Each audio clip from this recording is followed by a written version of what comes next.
അന്തരിച്ച നടൻ സലീം കുമാറിന്റെ സ്മാരകം നിർമ്മിക്കാൻ 1 കോടി രൂപ എന്ന മുഖ്യമന്ത്രിയുടെ പ്രഖ്യാപനം നല്ലതൊക്കെ തന്നെയാണ്.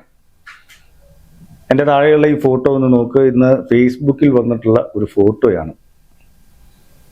അദ്ദേഹത്തിന്റെ സ്മാരകം നിർമ്മിച്ചു കഴിഞ്ഞാൽ ഇതുപോലെ കാക്കയും പ്രാവും കഴുകനൊക്കെ വന്നിരുന്ന് അപ്പിയിട്ട് പെരകും.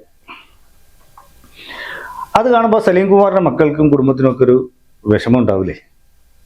അതൊന്ന് ആലോചിച്ച് നോക്കി. അതിൽ നല്ലത് അദ്ദേഹത്തിൻ്റെ പേരിൽ നിർധനരായിട്ടുള്ള കുടുംബത്തിന് വീടോ അല്ലെങ്കിൽ മരുന്നോ പഠനമോ ആ പൈസ കൊണ്ട് സാധിച്ചു കൊടുക്കാൻ കഴിഞ്ഞാൽ ആ ഒരു പുണ്യം കിട്ടുകയും ചെയ്യും. അവരെ സലീം കുമാറിനെ എന്നും ഓർത്തിരിക്കുകയും ചെയ്യും. അല്ലാതെ 1 കോടി രൂപയ്ക്ക് ഒരു സ്മാരകം പണിതിട്ടൊന്നും കാര്യമില്ല. അല്ലെങ്കിൽ പിന്നെ മൺമറഞ്ഞു പോയ പ്രമുഖ താരങ്ങളുടെ എല്ലാവരുടെയും സ്മാരകം പണിയണം. അതൊട്ട് നടക്കുകയില്ല. അല്ലെങ്കിൽ പിന്നെ മറ്റൊരു കാര്യം എന്താ വെച്ചാൽ, CM പറഞ്ഞ പോലെ ഒരു ഫിലിം സിറ്റിക്ക് രൂപം കൊടുക്കുമെന്ന് പറഞ്ഞല്ലോ.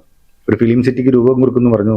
അങ്ങനെയാകുമ്പോൾ അവിടെ മലയാള സിനിമയിൽ മൺമറഞ്ഞു പോയിട്ടുള്ള ലെജൻസിൻ്റെ എല്ലാവരെയും, മലയാളത്തിലെ പ്രമുഖരായിട്ടുള്ള താരങ്ങളുടെ എല്ലാവരുടെയും സ്മാരകം പണിയുമ്പോൾ അത് കാണാൻ കുറേ ആളുകൾ വരികയും ചെയ്യും. മാത്രമല്ല വരും തലമുറയ്ക്ക് ഈ താരങ്ങളെക്കുറിച്ച് ഒരു ഐഡന്റിറ്റി ലഭിക്കുകയും ചെയ്യും. അതാണ് നല്ലത് എന്ന് തോന്നുന്നു. അത് എൻ്റെ അഭിപ്രായമാണ്.